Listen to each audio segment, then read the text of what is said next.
ni pa ni sa ni pa ma ga ma dha dha ni re sa ni dha pa ma ga ma re sa ni sa। ओम भूर्भुवः स्वः। सभी को सादर प्रणाम। अखिल विश्व गायत्री परिवार के संस्थापक परम पूज्य गुरुदेव पंडित श्री राम शर्मा आचार्य जी के दिव्य संरक्षण में युग निर्माण योजना अनेकानेक रूपों में अनेकानेक शक्ति धाराओं के रूप में पूरे विश्व में प्रवाहित हुई है और उसी की एक धारा अपने मध्य प्रदेश के सिन्धवा में गायत्री धाम के रूप में विकसित पल्लवित हुई है और आज हम सभी के साथ में हैं गायत्री धाम सिन्धवा की स्थापना करने में प्रमुख भूमिका निभाने वाले और इसके पूरे व्यवस्था को लागू करने में पूज्य गुरुदेव के संरक्षण में उनकी दिव्य ऊर्जा को आत्मसात करते हुए इस धाम को विकसित करने वाले आदरणीय श्री मेवालाल पाटीदार बाबूजी। प्रणाम बाबूजी। प्रणाम। युग सृजन साक्षात्कार में आपका सादर स्वागत है। आज सौभाग्य हुआ है हम सभी का आपसे मिलने का और जैसा कि विशिष्ट क्षेत्रों में जिनको भी कुछ विशेष माना जाता है, जिनकी कुछ उपलब्धि होती है देश समाज विश्व के लिए, उनके जीवन क्रम से जुड़े हुए घटनाक्रम उनके बारे में भी जानने की उत्सुकता रहती है। तो आइए आज की वार्ता हम सभी शुरू करते हैं। सबसे पहले आपके परिचय के रूप में कि आपका जो बाल्यावस्था रही, आपकी पारिवारिक पृष्ठभूमि कैसी थी और किस प्रकार से आप यहाँ पर मिशन के संपर्क में आए। शुक्री से मेरी जन्मभूमि पर 1970 में पधारे, 5 दिन वास किया। 108 कुंड यज्ञ में मेरी माँ 4 वर्ष की उम्र में मुझे लेके गई और गुरुदेव ने उनके गोद में से लेके कहा मेरा मेवा है, मेरा काम करेगा। मेरी माँ ने कहा मेरा तो लाल है। गुरुजी ने हंस करके कहा कि आज से इसको मेवालाल बोलना। मेरा वैसे बचपन का नाम संतोष था। मैं एक किसान परिवार में जन्मा, पाटीदार समाज में, जहाँ खेती बाड़ी का खरगोन जिले के छोटे से एक गांव में मेरा जन्म हुआ। शिक्षा दीक्षा मैंने मैट्रिक तक ले करके और युग ऋषि के चरणों की ओर अपने जीवन को प्रेरित किया। मेरी माँ से कहा गुरुजी का काम मुझे करना है, तो मुझे जो काम बचपन में दिया गया, आरती करना, मंत्र लेखन करना, झाड़ू निकालना, पेड़ पौधों को पानी देना, ये मेरी प्रारंभिक मिशन से जुड़ने का। और एक लाइन मेरे को गुरुदेव के विचारों में पढ़ने को मिली, मनुष्य अपने भाग्य और भविष्य का निर्माता स्वयं है। उस एक लाइन ने मेरे जीवन के अंतरात्मा का दिया जला दिया और विचार क्रांति के सूत्र पर अनुसंधान के लिए निकल पड़ा। प्रथम बार जब आप संपर्क में आए थे तो क्या उम्र रही थी आपकी मिशन के पहली बार जब संपर्क में आए? 4 वर्ष की उम्र में गुरुदेव की गोद में माँ ने जब दिया, वही मेरे जीवन का प्रथम दीक्षा मान लूं मैं। और 1981 में गुरुदेव के साथ दीक्षा लेने का अवसर आया और उनके चरणों को स्पर्श करके गायत्री महाविद्या में पूर्णकालिक कार्यकर्ता के रूप में 1984 में जीवनदानी हो गए। कहाँ के लिए जीवनदान आपने किया था? सबसे पहले मैं शांति कुंज में 1984 में रहा और नर्मदा के तट पर खलघाट नाम की जगह है, वहाँ मैंने अपना प्राथमिक समयदान शक्तिपीठ पर परिव्राजक के रूप में दिया। उसके बाद में 1987 में सेंधवा के लिए परमंदनीय माता जी की चिट्ठी आई कि तुम्हें सेंधवा गायत्री शक्तिपीठ पर वनांचलों में गायत्री महाविद्या का विस्तार करना है। सेंधवा शक्तिपीठ ये कितनी पुरानी रही होगी लगभग? सेंधवा शक्तिपीठ 1979 में इसका जो शक्तिपीठों के संकल्प उभरे, उसी समय इसका भी संकल्प उभरा था और 1982 में यहाँ प्राण प्रतिष्ठा हो गई थी और उसके ठीक 4 साल बाद हमारा यहाँ आगमन हुआ। फिर शक्तिपीठ पे आप यहाँ पे सक्रिय हो गए। जैसा कि शक्तिपीठ यहाँ की जो है वो नगर क्षेत्र में पड़ती है और ये गायत्री धाम सिन्धवा है, ये नगर से बाहर पड़ता है। यहाँ की जो स्थापना की अवधारणा ये कहाँ से शुरू हुई कि गायत्री धाम सिन्धवा जैसी कोई निर्माण कोई होना है? कहाँ से पृष्ठभूमि बनी इसकी? जब गुरुदेव का महाप्रयाण के बाद में प्रथम पूर्णाहुति का कार्यक्रम एक में जो हुआ और उसमें एक संकल्प उभरा था सप्त आंदोलन का, और उसमें वांग्मय पढ़ने को मिला था तीर्थ सेवन क्यों और कैसे। उसमें युग ऋषि ने लिखा कि शक्ति पीठों का विस्तार केंद्र आरण्यक गुरुकुल होंगे और वहां पर मानव मात्र के कल्याण का प्रशिक्षण कार्यक्रम चलेगा। पतन और पीड़ा निवारण के लिए जन जागृति के केंद्र शक्तिपीठ होंगे, लेकिन छावनी के रूप में जो हमारे परिजन जुड़ेंगे उनको प्रशिक्षित करना, शिक्षित करके उनको राष्ट्र निर्माण के लिए नियोजित करना, रचनात्मक सप्त आंदोलनों की घोषणा हुई थी। तो हमने फिर उसी को चिंतन में लेकर के जो ये जमीन का हिस्सा आप देख रहे हैं, इसका 1994 में इसका चयन कर लिया था और गुरुदेव की प्रेरणा से इस रचनात्मक तीर्थ का विधिवत माता जी के महाप्राण के बाद जब माता जी आवलखेड़ा से शांति कुंज हरिद्वार से बड़े आयोजन की पूर्णाहुति करके हमारे माता अहिल्या की नगरी इंदौर का अश्वमेध यज्ञ करने पहुंची थे, उस समय हमने इसका नक्शा बना लिया था, माता जी को दिखाया, उन्होंने इस भगवान की योजना को आशीर्वाद दिया और आज जो भी कुछ गायत्री धाम है ये ऋषि ऋषिकाओं की महान ऋषि परंपरा का गुरुदेव के विचारों का एक प्रायोगिक कार्यक्रम गायत्री धाम में संचालित होता है। इसको गौ माता की तपस्थली के रूप में भी इसको जाना जाता है, तो क्या संबंध है इसका? गौ माता की तपस्थली क्यों कहा जाता है इसको? हम इस जगह पे हम लगभग 3 साल तक कार्य गौ माता के साथ किया था और उसकी अवधारणा ऐसी हुई कहीं से निर्माण शुरू करना चाहिए, तो हमने गुरुदेव के उस प्रारंभिक जीवन को स्मरण किया ध्यान में। जब ध्यान में आया कि दादा गुरुदेव को प्रथम गौ भक्ति की सेवा का आदेश दिया था और वही व्रत लेकर के युग ऋषि ने 24 वर्ष के महापुरुष शरण में पूज्य गौ माता को स्थान दिया। हमने 41 दिन के लिए गौ माता पालने का सोचा और हम उसी श्रद्धा से गाय लेने जहाँ गए, वो सेठ जी ने पहले से ही गौ माता गायत्री धाम के लिए संरक्षित करके रखे, बोले हम आपको गाय देना चाहते हैं। तो पूज्य गौ माता सुरभि का यहाँ आगमन हुआ और उनके सानिध्य में उनके दूध पे 41 दिन का 1.25 लाख का गायत्री अनुष्ठान करके इस पूरे तीर्थ की परिकल्पना का पूरी गौ माता के साथ में इसका संस्थान का निर्माण प्रारंभ हुआ। आगे चल के गौ माता जी के बताया जाता है कि उन्हीं के संरक्षण में, उन्हीं के दिशा निर्देशन में यहाँ की जो स्थापनाएं हुई हैं वो कार्यक्रम यहाँ पर हुए कि कहाँ पे कौन कौन चीज का निर्माण होना है, ऐसे भी संकेत गौ माता जी के द्वारा ही आपको मिलते थे। ऐसी कुछ बात आ रही थी कि गौ माता के ही निर्देशन में यहाँ पे निर्माण हुए क्षेत्रों में। जैसे हम आप बात कर रहे हैं ऐसे हम 41 दिन के अनुष्ठान की पूर्णाहुति के बाद पूज्य गौ माता से चारों भाषाओं में बात करने लगे, वेखरी वाणी, मध्यमा वाणी, परा और पश्चिमी वाणी। जो गुरुदेव भगवान ने गायत्री महाविज्ञान के अंतिम पृष्ठों पे जिसका वर्णन किया वो बात 100% सिद्ध साबित हुई कि गौ माता के साथ यदि बेटे का माँ और बेटे का रिश्ता जुड़ जाए तो गौ माता तरण तारिणी और सिद्धिदात्री बन सकती है। हमने अनुभव किया, जो गौ माता को कहा नक्शा बनाया, पानी का स्रोत, बिल्डिंग का नक्शा, उसके वित्त की व्यवस्था, उनके बताए अनुसार जो योजना बनती थी उनके आशीर्वाद को गुरुदेव माता जी अखंड दीपक का ध्यान करके कागज पे बना लेते थे, गौ माता के चरणों में उसे रख करके कार्य आरंभ कर देते थे। बस ये हमारी श्रद्धा, अटूट विश्वास और भरोसे का जागरण का केंद्र रही पूज्य गौ माता सुरभि। निर्माण आरंभ जब हो गया तो सबसे पहले कौन सी यहाँ पर गतिविधि आरंभ की गई? सर्वप्रथम हमने एक बांस की कुटिया बना करके प्राकृतिक चिकित्सा और गुरुकुल विद्यालय और गौ विज्ञान के अवधारणा के लिए आह्वान किया। तो प्रथम चरण में गौ विज्ञान के लिए एक कुटिया में गाय को रखा, दूसरी कुटिया में 25 बच्चों को रखा, तीसरी कुटिया के अंदर यहाँ साधकों को साधना के लिए प्रेरित करने का अभियान चला।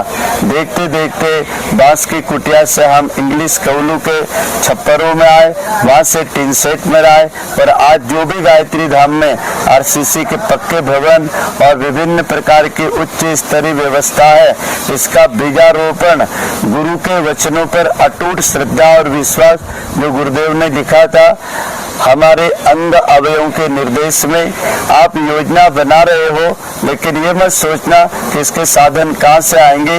आपका पूरा आत्मसमर्पण कर देना। ये साधन देने वाला जिसने विचार दिए हैं वही साधन भी देगा। बात 100% सत्य निकली। गुरुदेव के विचारों को केवल चिंतन करना, साधन वही देते थे। और आज जो भी यहाँ कुछ खड़ा है युग ऋषि के पावन विचारों की देन है। प्रारंभ में कितनी जमीन थी यहाँ पर? जब प्रारंभ में यहाँ पर 5 एकड़ जमीन जिस गोई वाले आदरणीय सम्माननीय भिखूलाल जी अग्रवाल परिवार ने दान में दी, और उस जमीन के ऊपर हमने अपना छोटा सा देवालय, यज्ञ स्थल और गौशाला का निर्माण करके कार्य आरंभ कर दिया। उसके बाद में धीरे धीरे 4 साल 5 साल बाद भूदान यज्ञ रखा। अन्य यजमानों ने 1-1 एकड़ जमीन दान करी। फिर उसी परिवार ने 5 एकड़ जमीन और दान करी। फिर प्रशासनिक सेवा के अधिकारी स्वयं आए और लगभग 10 एकड़ जमीन आसपास की वृक्षारोपण जो यहाँ देख रहे हैं, जहाँ पर विभिन्न प्रकार की त्रिवेणियों का और विभिन्न प्रकार के जलाशयों का निर्माण शासकीय भूभाग प्रशासनिक व्यवस्था ने मिशन के भरोसे पर समर्पित कर दिया। तो इस प्रकार से काफी यहाँ पर विस्तार हो चला और निर्माण भी काफी बढ़ गया। वर्तमान समय में कौन कौन से प्रकल्प यहाँ पर संचालित हैं गायत्री धाम सभा के द्वारा? सबसे प्रथम यहाँ पे गौ विज्ञानशाला जन जन की प्रेरणा के लिए गाय का ज्ञान विज्ञान। निश्चित है कि गाय सब लोग कहते हैं माँ है, भारत का विश्व का सर्वश्रेष्ठ और विश्व की माता है, लेकिन क्या उसके अनुसंधान से उसको बचाया जा सकता है? उसके विज्ञान से उसकी लड़ाई लड़ी जा सकती है? तो यहाँ सर्वप्रथम गौ विज्ञान का कार्य चलता है। गुरुकुल शिक्षा पद्धति से मानव जीवन के उत्थान का सर्वांगीण स्वावलंबी संस्कारित आत्मनिर्भर गुरुकुल संचालित होता है कक्षा 1 से 8वीं तक। यहाँ के अरण्यक में जल जंगल जमीन के संरक्षण का, किसानों के प्रशिक्षण के लिए ऋषि कृषि का। यहाँ के नशा मुक्ति केंद्र में 1 लाख से अधिक लोग स्वेच्छा से प्रति शनिवार आते हैं, नशा मुक्त होकर के जाते हैं। संपूर्ण देश के अलग अलग राज्यों के लोग प्राकृतिक चिकित्सा के माध्यम से मिशन के क्रियाकलापों से जुड़ करके राष्ट्र आराधन में लगते हैं। और यहाँ के चिकित्सालय में शरीर मन आत्मा तीनों का यज्ञोपैथी, प्राकृतिक चिकित्सा, योग विज्ञान के सटकर्म, जड़ी बूटी, कंदमूल, पंचगव्य, काउ थेरापी से और आहार विहार और धर्मचर्या का प्रशिक्षण देकर के हर बीमारी से लड़ने की साधना सिखाई जाती है। इस पूरे परिसर में नारी जागरण के माध्यम से जो समर्पित कार्य करता है, उनके बच्चे, उनकी धर्म पत्नियां भी परिव्राजकों की तरह यहाँ की गतिविधियों में नेतृत्व की ब्रह्मवादिनी बहनों की, देव कन्याओं की भूमिकाएं निभाती है। कार्यक्रमों का संचालन यज्ञ दीप यज्ञ देव संस्कृति के माता पिता यज्ञ पिता गायत्री माता को आसपास के परिसर के 108 गांवों तक यहाँ से विद्या विस्तार का केंद्र का संचालन नियमित रूप से संचालित होता है। जो विद्यालय की यहाँ पे बात बताई है, तो यहाँ पे कौन से बच्चे, किन लोगों का प्रवेश यहाँ पर हो सकता है? कहने का मतलब क्या रहता है बच्चों के प्रवेश के लिए? सबसे पहले जो दूरस्थ वनांचलों में बच्चे रहते हैं उनको प्राथमिकता दी जाती है और उनके भोजन की व्यवस्था, आवास की व्यवस्था निःशुल्क रहती है। उनके दैनंदिनी खर्चे के ऊपर, कपड़े लत्ते, स्टेशनरी, पढ़ाई के ऊपर, उनके गैदरिंग और जितने भी फैकल्टी होती है उसके लिए मात्र उनको 8-8 हजार रुपए की 3 किस्तों में वो लोग यहाँ पर अंशदान जमा करके अपना विद्या अध्ययन करते हैं। 4,000 रुपया उनको वापस बच्चों को स्कॉलरशिप के लिए कमा करके बच्चे यहाँ से 10 से 15 हजार रुपया बच्चा यहाँ से कमा के वापस जाए, ऐसा उनको स्वावलंबन का प्रशिक्षण भी दिया जाता है। ये निसर्गोपचार केंद्र यहाँ पर है, इसके लिए काफी जाना जाता है, काफी विख्यात है। इसके लिए किस प्रकार से लोग आवेदन कर सकते हैं और उसके लिए क्या शुल्क वगैरह क्या रखा गया है? यहाँ पे प्रति माह 5 से 13, 20 से 28 में 9 दिवसीय शरीर मन आत्मा का प्राकृतिक चिकित्सा चलता है और अन्य केंद्रों में तो 7,000 रुपए रोज से शुरू होता है और यहाँ मात्र 1,000 रुपए रोज से शुरू होता है। इसमें खाना पीना, रहना, कीट उपचार, इलाज, संपूर्ण प्रकार की सारी व्यवस्था उसमें जुड़ जाती है। हम तो सभी लोक सेवी कार्यकर्ता है, हम लोगों की कोई फीस होती नहीं है, आवासों की कोई व्यवस्था की फीस होती नहीं है, उन पे जो खर्च लगता है साधक स्वयं वहन करता है। इतनी सारी बातें हुई यहाँ पर और बहुत कुछ अच्छा चल रहा है। स्वावलंबन के क्षेत्र में यहाँ पर देखा गया जो स्टॉल बाहर है वहाँ पर जो जड़ी बूटियाँ आदि हैं वो सब कुछ यहीं से निर्मित हैं, तो उसके क्षेत्र में क्या कार्य हो रहा है? यहाँ पर वनांचलों में जो जड़ी बूटियाँ मिलती वो लेते हैं, कई बाहर से हम बड़ी मंडियों से लेते हैं। और यहाँ का पंचगव्य का स्वावलंबन केंद्र 44 प्रकार के गौ उत्पाद, कृषि उत्पाद, मानव स्वास्थ्य के लिए संपूर्ण प्रकार के अर्क, घनवटी, चूर्ण और आंवले और स्पेशल प्रकार के जड़ी बूटियों से द्वारा मालिश, च्यवनप्राश इत्यादि गोघृत और उससे पंचगव्य के औषधियों का निर्माण किया जाता है, जो एक हमारा व्यवस्थित तंत्र है। ऑनलाइन के द्वारा संपूर्ण भारत और अन्य देशों में भी उसको विस्तार से उसकी विपणन की व्यवस्था की गई है। क्या स्वावलंबन केंद्र जो यहाँ पे निर्माण होता है यही धाम में होता है? उसका कच्चा माल यहाँ पे तैयार करते हैं, उसके लिए कुछ चीजें यहाँ पे बनाई जाती है, धूप, हवन सामग्री, पंच, तुलसी का काढ़ा और कुछ मेडिसिन जो बड़ी बड़ी मशीनों में काढ़ों के लिए बड़े बड़े यंत्र, 24 घंटे की लाइट, मार्केटिंग की व्यवस्था से किले के अंदर हमारा 5 मंजिली शक्तिपीठ पर फार्मेसी बनी हुई है, कामधेनु स्वावलंबन विभाग के नाम से। यहाँ पर सप्त गौ माताओं का एक मंदिर विशेष है, इसकी क्या विशेषता है? गौ परिक्रमा मंदिर जो रखा गया है सप्त गौ माताओं का, सृष्टि पुराण में वर्णन मिलता है कि विधि की व्यवस्था को प्रकृति माता ने 10 दिशाओं के माध्यम से संतुलित किया है। यहाँ के सप्त गौ परिक्रमा मंदिर में दूर दूर से लोग गौग्रास, संस्कार महोत्सव और तुलादान कराने के लिए जन्म दिवस, विवाह दिवस और विभिन्न प्रकार के पारिवारिक कार्यक्रमों के लिए यहाँ पर पधारते हैं। सूर्योदय, सूर्यास्त पर नियमित वहाँ यज्ञ, ध्यान, बांसुरी की क्रियाएं होती है। साथ ही सप्त गौ परिक्रमा मंदिर में 7 गौ माताएं डॉक्टर के रूप में आगंतुकों की सेवा करने वालों के वो उपचार भी करती है और उनके चरणों में लोग उनके हाथ पैर दबाते हैं, उनके चरण रज से अपना स्नान लेते हैं, मुंडन करा करके पंचगव्य से मालिश करके अग्निहोत्र का ध्यान की क्रियाएं भी करते हैं। यहाँ की गायों की क्या विशेषताएं हैं? कुछ विशेषताएं भी यहाँ पाई जाती होंगी, निश्चित रूप से देवी क्षेत्र है। यहाँ पर 5 प्रकार का गौवंश है, गिर नस्ल का, काकरेज, मालवी, थारपरकर, निमाड़ी। और इन गायों में बड़ी विशेषता यह है, जिस गाय का नाम लोगे वो गाय आपके साथ जुड़ जाएगी, आपको सानिध्य देगी। किसी गाय को मारते नहीं देखा, किसी गाय को किसी भी प्रकार का किसी इंसान के साथ उग्र व्यवहार नहीं देखा, क्योंकि यहाँ पर उनको ब्रश से मालिश करते हैं, एलोवेरा, नींबू के रस से स्नान कराते हैं। पर्व त्योहारों पर सप्त धान्य के लड्डू बना के उनको खिलाते हैं और लोग गायों को गले मिलते हैं, उनके चारों चरणों से निकल जाते हैं। यहाँ के नंदी स्वामी भी हर प्रकार के अलग अलग हैं। कैलाश नाम का सफेद नंदी को आप बोलोगे स्वामी जी प्रणाम, तो ओंकार की वो नाद निकाल करके आपको वापस उत्तर देंगे। गिरिराज नामक नंदी को आप बोलोगे स्वामी जी प्रणाम, तो दाहिना पैर उठा के आपको प्रणाम करेंगे। हरि नाम के नंदी को आप बोलोगे स्वामी जी कैसे हैं, तो सिर हिला करके आपसे पूछेंगे आप कैसे हैं, कब आए, यहाँ रात रुको, ऐसे संकेत वो देते हैं। रिद्धि सिद्धि नामक गौ माता यहाँ है, जिनके चरणों में गौ माता विराजती थी, सुरभि मैया, जहाँ उन्होंने अपना 24 साल का कालखंड बिताया हो। यहाँ पर गौ माता सुरभि की समाधि में हनुमान जी महाराज यहाँ की अध्यक्षता करते हैं। 24 करोड़ हस्त लिखित गायत्री मंत्र का शक्ति स्तंभ है और 24 करोड़ मंत्र जप का ताम्र पत्र का सुंदर लिखा हुआ गायत्री विषा यंत्र है, सजल श्रद्धा प्रखर प्रज्ञा के मध्य में। और यज्ञशाला के पास में 9 कुंडी यज्ञशाला में अलग अलग प्रकार की रचना के यज्ञ कुंड है, जो अलग अलग पर्व त्योहारों पर यजमान आते हैं। और यज्ञ पिता गायत्री माता का महाविद्या की यहाँ प्रदर्शनी है, जिसको देख करके लोग जीवन जीने की कला, राष्ट्रीय जीवन, सामाजिक जीवन, प्रकृति जीवन और व्यवहारिक जीवन के सूत्र लेकर के वेद, उपनिषद और युग साहित्य का दर्शन, मनन, चिंतन के लिए सुंदर यहाँ का विद्या विस्तार का केंद्र देख करके जाते हैं। गोवंश यहाँ से अगर कोई परिजन श्रद्धावश ले जाना चाहे अपनी गौशाला के लिए या व्यक्तिगत के लिए, तो ऐसी कोई व्यवस्था है क्या यहाँ पे?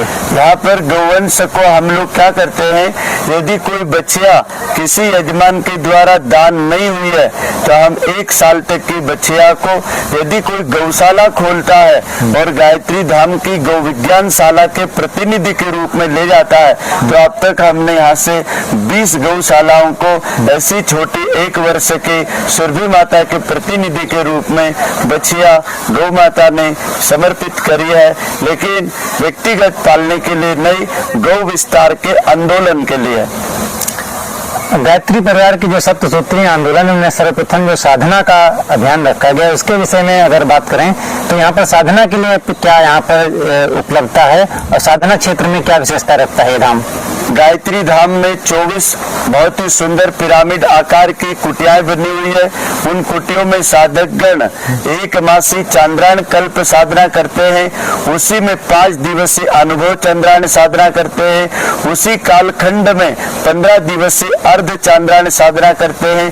गुरु पूर्णिमा से राखी पूर्णिमा तक भारत के लगभग 10 राज्यों से प्रतिवर्ष 125 से अधिक साधकों की यहाँ व्यवस्था है, पधारते हैं पूर्वानुमति लेकर के और कल्पवास करते हैं। दोनों नवरात्रि अश्विनी मास और चैत्र नवरात्रि में प्राण अग्नि गायत्री महाविद्या की साधना कराई जाती है, जिसमें साधक गण 4 बजे से 9 बजे रात तक साधना शिविरों में मोबाइल मुक्त मौन आर्य मौन मन का मौन रख करके गुरुदेव के विशिष्ट साहित्य का स्वाध्याय, उसके क्रिया योग का प्रशिक्षण के साथ, जैसे चांद्रायण कल्प साधना में खंड नंबर 7 प्रसुप्ति से जागृति का, गायत्री महाविज्ञान और गायत्री गुहा विज्ञान खंड नंबर 15 का प्रशिक्षण दे करके साधकों को गायत्री की गहरी साधना और अनुभूति का तत्व दर्शन, पंचकोश पंच प्राण पंच तत्व तन्मात्रा ध्यान की ऐसी सुंदर विधियों के साथ साधना संपन्न कराई जाती है। वो भी हवि अन्न के साथ में पंचगव्य का नित्य पान होता है, जौ तिल का आहार दिया जाता है, गाय का दूध और जड़ी बूटियों के क्वाथ काढ़े पत्ते का रस पिलाया जाता है और पूर्णतः साधकों को कुटियों के अंदर मांगलिक स्थानों पे गौ माताओं के साथ सप्तऋषि मंडल के साथ में और यहाँ के आराधना स्थल तरुकुंज अलग अलग गायत्री महाविज्ञान में वर्णित वृक्षों के यहाँ तरुकुंज लगे हुए हैं। उन तरुकुंजों में बैठ करके साधक गण कुश के आसन पर एक आसन में तरुओं की छत्र छाया में गायत्री का तप करते हैं और विशिष्ट पुष्पों की गंध साधना, पत्रों के आहार की साधना और विभिन्न प्रकार के अलग अलग मुद्रा विज्ञान के योग ध्यान प्राणायाम के अग्निहोत्र के साथ अभ्यास सिखाए जाते हैं। साधना के लिए यहाँ आने के लिए क्या करना होगा? जो लोग उत्साहित हैं, वीडियो के माध्यम से कई लोग यहाँ इस धाम के बारे में जानेंगे, यहाँ के व्यवस्था के बारे में जानेंगे। जाहिर सी बात है, कई लोगों का मन होगा कि साधना करने में अपन भी साधना कभी करें, तो उनको क्या करना होगा? कल्प साधना के लिए कोई आना चाहें या अन्य के लिए साधना के लिए क्या करना? यहाँ पर व्यवस्था है। साधना के लिए वैसे किसी भी प्रकार की फीस लगती नहीं है। लेट बात अटैच आवास रूम सुंदर मिलते हैं, यहाँ के आवास भी बहुत ही सुंदर, 24 घंटा प्रकाश लाइट गर्म पानी की व्यवस्था के साथ ही यहाँ रहने वाले आगंतुकों को जो भी व्यवस्थाएं दी जाती है, लगभग 15 दिन पूर्व उनका पंजीयन हो जाता है साधना शिविरों के। उसके बाद भी उनको यहाँ से स्वीकृति मिलती है। 15 वर्ष से लगा करके 65 वर्ष तक के स्वस्थ नर नारी, सभी पंथ संप्रदाय जाति के वर्ग के नर नारी आवेदन कर सकते हैं। यहाँ किसी भी प्रकार का वर्ग भेद नहीं है, क्षेत्र भेद नहीं है, भाषा भेद नहीं है। एक पिता की संतान मान करके उनको सुंदर तरीके से कायिक वाचिक मानसिक शरीर मन अंतःकरण का प्रशिक्षण दिया जाता है। ये जो आपने बात कही ये प्रशिक्षण की, जैसे निसर्ग उपचार केंद्र में हम लोगों ने कुछ उनकी व्यवस्थाओं के लिए शुल्क रखा था, ऐसा कुछ निर्धारित यहाँ पे नहीं है साधना शुल्क के रूप में? ना, साधना शुल्क में कोई शुल्क इसलिए लगते हैं क्योंकि वो आत्म कल्याण का विषय होता है और आत्म कल्याण गुरुदेव का स्वयं का संकल्पित अनुष्ठान है कि जो आत्म कल्याण के लिए आता है उसको गायत्री परिवार में किसी भी प्रकार का रहने खाने भोजन का कोई शुल्क नहीं लगता है। लेकिन व्यक्तिगत साधना के लिए व्यक्ति व्यक्तिगत स्वार्थ के लिए, व्यक्तिगत स्वास्थ्य के लिए, व्यक्तिगत कुछ सामग्री क्रय करने के लिए आता है तो उसको सभी सीधे लागत मूल्य पर न्यूनतम राशि जमा करा कर लेनी पड़ती है। पंजीकरण की व्यवस्था ऑनलाइन है, फोन से है, किस प्रकार की प्रक्रिया है? ऑनलाइन व्यवस्था भी है और दूरभाष पर भी है। गायत्री धाम नेचुरोपैथी केंद्र के दूरभाष मोबाइल आपको इसी वीडियो के माध्यम से मिल जाएंगे, जिसके माध्यम से आप संपर्क कार्यालय से संपर्क साधे अपना पंजीयन कराएं। एक सप्तऋषि का भी यहाँ पे क्षेत्र है, उसके बारे में बताया था, कुछ उसकी भी जानकारी दें। सप्तऋषि मंडल यहाँ पर एक नितांत निर्जन क्षेत्र में यहाँ पे सबके आवास हैं, कुटियां बनी हैं, क्या व्यवस्था है वो?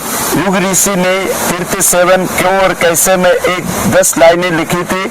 हमारी ऋषि परंपरा को जिंदा रखे, उसी लाइनों को पढ़ करके यहाँ पर सप्त ऋषियों के आरण्यक बना रखे हैं। सुंदर 5-5, 4-4 फीट के सुंदर कुटियों के साथ उनकी प्रतिमाएं हैं। उनके आसपास वही आरण्यक लगे हुए हैं जो उसमें वर्णित है। और वहाँ पर सप्त ऋषि क्षेत्र में नवग्रह मंडल, राशि मंडल, नक्षत्र मंडल, तुलसी मंडल, अंजन मंडल और मौलश्री मंडल और अलग अलग प्रकार के कंदमूल, लगभग ये पूरा 13 एकड़ जमीन में इसका विस्तार है, जिसमें सरोवर बने हुए हैं। सप्त ऋषियों के तटों पर यदि व्यक्ति बारिश में आता है तो तरह तरह के फव्वारे चलते रहते हैं, बांसुरी की सुंदर नाद चलती रहती है। वहाँ पर माचिस ले जाना, हथियार ले जाना, मनुष्य का दिमाग ले जाना वहाँ पर मना है। जो ऋषि करते हैं, जो प्रकृति करती है, जो ऋतुओं की व्यवस्था करती है, उस आधार पर वो 13 एकड़ जमीन का संचालन चलता है। वहाँ सब प्रकार के जीव जंतु, पशु पक्षी, सांप बिच्छू, नेवले, खरगोश, मैना, चिड़िया सब वहाँ हिल मिल करके बड़े सुंदर तरीके से वास करते हैं। हर ऋतु की घास फूस उगती है, अपने आप वो गलती है, उसका खाद बन जाता है, वही उसका भोजन बन जाता है, वही उसका जीवन बन जाता है।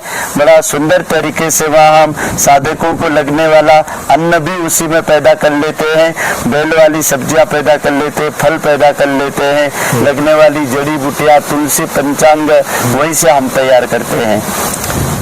इस समस्त व्यवस्था को संचालित करने में अपने कितने लोगों का, कितने परिजनों का समूह यहाँ पे नियमित रूप से कार्य करता है? यहाँ हर विभाग में 5-5 कार्यकर्ताओं की सेवाएं ली जाती है। प्राकृतिक चिकित्सा प्रकल्प के 5 कार्यकर्ता, आहार बनाना, योग ध्यान प्राणायाम, मेंटेनेंस, साफ सफाई देखना, पंजीयन करना, गौ विज्ञान शाला में जिसके अंतर्गत सफाई करना, दूध धोना, उनका मेंटेनेंस देखना और स्वावलंबन भवन में भी इसी प्रकार से 5 कार्यकर्ता जो निर्माण का काम, पैकिंग का काम, फिर ट्रांसपोर्टिंग का काम, कच्चे पक्के माल का स्टॉक और उसकी विधि व्यवस्था को देखना। और उसी के अंतर्गत हमारा गुरुकुल चलता है, जहाँ 13 आचार्यों का स्टाफ जो विधिवत गुरुकुल का पंजीयन करना, उनके संस्कार देना, उनके पाठ्यक्रम पढ़ाना, उनकी दिनचर्या देखना। 15-15 बच्चों में से एक विद्यार्थी को हम मित्र शिक्षक और बड़ा भाई दल नायक बना देते हैं महापुरुषों के नाम पर, और वो दल नायक भी हमारा कार्यकर्ता की तरह विकसित होने लगता है। कक्षा 1 से 5वीं तक बच्चा यहाँ पर अपनी मातृभाषा में पढ़ता है और 5वीं से लगा करके 8वीं तक बच्चा क्रमशः पहले प्रवेशिका, उपासक, साधक और आराधक, ऐसे 3 चरण में हम उसको विकसित करते हैं। और उसी के साथ में वो हमारा कार्यकर्ता का रूप लेकर के हमारे साथ काम करता है। स्वावलंबन भवन के बाद हमारा सुरक्षा विभाग का और हमारे विस्तार विद्यार का, जहाँ साहित्य विभाग में 5 कार्यकर्ता और 1 वाचनालय में और 1 हमारे पूरे मैनेजमेंट में और वित्त व्यवस्था और निर्माण विभाग का और ऑनलाइन और यहाँ के जितना भी एमडी विभाग है उसके प्रभार में 2 कार्यकर्ता अपनी सेवाएं प्रदान करते हैं। लगभग 50 कार्यकर्ता भाई बहनों का संपूर्ण यहाँ स्टाफ है। इसमें 8 पूर्णकालिक जीवनदानी है। शेष कार्यकर्ताओं को मासिक मानदेय पर रखा गया है, जिसके माध्यम से उनका व्यक्तिगत जीवन जितना भी दिन अन्न जल लिखा है सेवा करते हैं, फिर नए आते हैं और पुराने चले जाते हैं। व्यवस्था प्रभु की है, कोई दिक्कत अभी तक आई नहीं और आगे भी आएगी नहीं, क्योंकि उनकी योजना है, उन्हीं का कार्य है। शिविरार्थियों के आने की यहाँ बात हुई, जो अपनी चिकित्सा कराने के लिए आना चाहते हैं, साधना के लिए आना चाहते हैं, इसके अतिरिक्त भी कई एक पर्यटन के रूप में भी कई लोग जिज्ञासावश आना चाह सकते हैं या एक दिन के लिए रुकने के पर्पज से सोच सकते हैं। दूर दराज के लोग, कई लोग इस वीडियो के माध्यम से भी जानेंगे। चलो सेंधवा में देखा जाए उनके लिए कैसा क्या निर्देशन है, किस प्रकार से एक अगर प्रज्ञा पर्यटन के रूप में लोग आना चाहें। यहाँ पर बहुत ही सुंदर उसके लिए मृत्युंजय कुंज बना रखा है, उसके सामने एक ऋतु मेला परिसर बना रखा है और वह हमने 50 लोगों की व्यवस्था कर रखी है और उसका हमने नाम दिया है तीर्थ सेवन यात्रा। तो तीर्थ सेवन यात्रा में 50 लोगों को पूर्व अनुमति लेकर के कभी राजस्थान, गुजरात, महाराष्ट्र, मध्य प्रदेश, उत्तर प्रदेश, अन्य हमारे पड़ोसी राज्य के लोग यहाँ अक्सर आया करते हैं, जिनका खाना रहना पीना सब माता जी की ओर से निःशुल्क रहता है। ऐच्छिक कोई गुरु के कार्य में दान देना चाहे तो उनकी श्रद्धा है, लेकिन यहाँ उनको लेट बात अटैच रूम मिलेगा, उनकी गोष्ठी होगी, गायत्री महाविद्या की प्रदर्शनी दिखाएंगे। उनमें से कोई लोग अपने जन्मदिन, विवाह दिन या फिर अपने पूर्वजों पुरख की स्मृति में यात्रा निकाल करके भी यहाँ लाते हैं। कई गुजरात के शक्तिपीठ के भाई बहन अपने मंडलों को यहाँ दिखाने के लिए लाते हैं। यह रचनात्मक केंद्र गायत्री परिजनों के लिए 24 घंटे इसके सारे कपाट द्वार खुले रहते हैं। चलिए बाबू जी, बहुत अच्छी जानकारी। लगभग सभी क्षेत्रों में बात हुई गायत्री धाम सेंधवा के विषय में, और वीडियो के अंत में हम चाहेंगे कोई ऐसा महत्वपूर्ण संदेश इस वीडियो के माध्यम से आप गायत्री धाम सेंधवा की ओर से देना चाहें तो आप निश्चित रूप से हमारे दर्शकों को जरूर दें। सादर प्रणाम। निश्चित है भाइयों बहनों, युग ऋषि को आप शरीर कभी मत मानना, वो कभी शरीर थे नहीं न रहेंगे, वो केवल विचार थे और उनके विचारों के शक्ति को उनके जीवन के रहते हुए जीवन के अंत और आरंभ से लेकर वो विचार दूत थे और विचार परमात्मा का स्वयं स्वरूप होता है और जो उनके विचारों को मानेगा, उन पर चलेगा, निश्चित रूप से संपूर्ण ब्रह्मांड की जितनी ब्रह्मांडी शक्तियां है वो उस विचार क्रांति के साथ जुड़ जाएगी। युग निर्माण सुनिश्चित होने लगा है, दिखने लगा है। हमें अपने हिस्से का युग निर्माण करना है और वो भी बिना किसी शिकायत के, बिना किसी अपेक्षा के, बिना किसी पद के, बिना किसी कामना के। क्यों? क्योंकि यदि कामना जुड़ गई, इच्छा व्यक्ति की जुड़ गई तो निश्चित रूप से वो व्यक्ति की इच्छा है। लेकिन यदि प्रभु की इच्छा पर यदि हमने सच्चा समर्पण किया है, सच्चा जीवन का अंतदान, समयदान और अपनी प्रतिभा का दान सदप्रवृत्ति संवर्धन में लगाया है तो दुष्प्रवृत्ति का उन्मूलन होके रहेगा। हमने यह अनुभव किया। आसपास के परिसर में भूखमरी थी, गरीबी थी, पानी का संकट था, मनुष्य जीवन त्राहिमाम था, धर्मांतरण का शिकार था।